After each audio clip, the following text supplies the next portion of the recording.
Joining us now for his reaction to the tavern tragedy is the liquor traders convener, Lucky Ntimane. Mr. Ntimane, thank you so much for coming through and joining us. What are the traders or the liquor traders' reaction to this tragedy? We are very saddened by the loss of life in the Eastern Cape, specifically in East London, due to this incident that is still under investigation. 20 lives lost, innocent lives lost at our premises. This is not what we hoped we'll wake up to on a chilly Sunday morning, but it is what we are faced with now. And we would like to call on SAPS and other law enforcement officials to speed up the investigations into the matter so that the families can find closure. It's a very difficult moment for us. On my way here, I tried to reach out to the tavern owner to understand what really happened. But from our initial assessment, we understand that this happened in the early hours of the morning, which then points to a non-compliance from the side of the trader. But also we have had reports, and they're still to be verified, that there were underage children in this space. And as we know that the law in South Africa doesn't allow liquor to be sold to under 18. So if indeed this happens to be true, we are extremely disappointed. And we are further adding to a call made by the Premier in the Eastern Cape, Oscar Moboyane, today that this establishment must be closed. We are even going further to say, not just that outlet in East London must be closed, but any tavern that operates in South Africa that continues to sell alcohol to people under the age of 18 and do not comply with license conditions ought to be closed.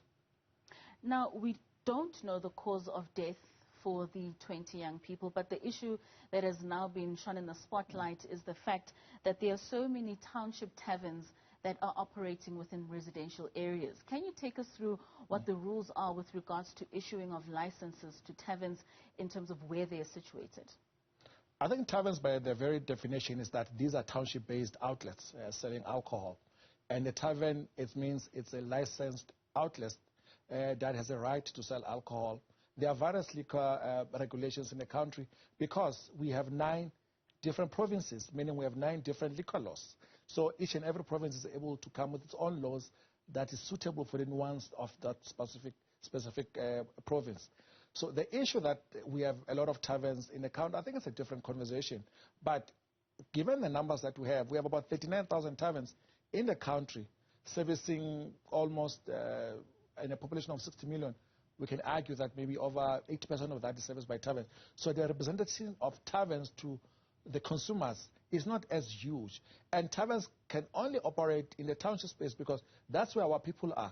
If you open an establishment in Sentin, it will not be called a tavern. It will be a pub or a bar. So a tavern is exclusive for a township market, and they have to operate in a township space. But be that as it may, we understand, some of the issues that arise out of having a tavern operating in a township, where some of the establishments can play music up to the wee hours of the morning, disturbing the kids that are studying, disturbing even the parents that have to wake up early in the morning to go to work. So these are some of the things that we have to grapple with in this township space so that the taverns can continue to operate to support their families. But we are saying that if you comply with the law, a tavern does not have to be nonsense that people have to deal with in a township space, like we have seen. And we understand that the specific tavern in East London, for example, has been subject of many complaints in the past, and that the law enforcement officials in that particular area failed to act. And we believe that had they acted timelessly, this incident should have been prevented. But I don't think this is the time to point fingers. We are saying that taverns that are operating as it is need to comply with the laws. And we need to put pressure on government and law enforcement officials, and certainly the liquor boards, to say, anyone who does not comply, we cannot be using kids' gloves in dealing with non-compliance, because as we have seen now, lives are at the hands of liquor traders, right. And we have seen it in this instance. All right, unfortunately we have run out of time there, but thank you for your time, Mr. Ntimane, from the National Liquor Traders, giving us what their take is on the 20 young people that have passed away in East London due to what happened at the tavern, and we do still to see what exactly caused the death of those young people. Now,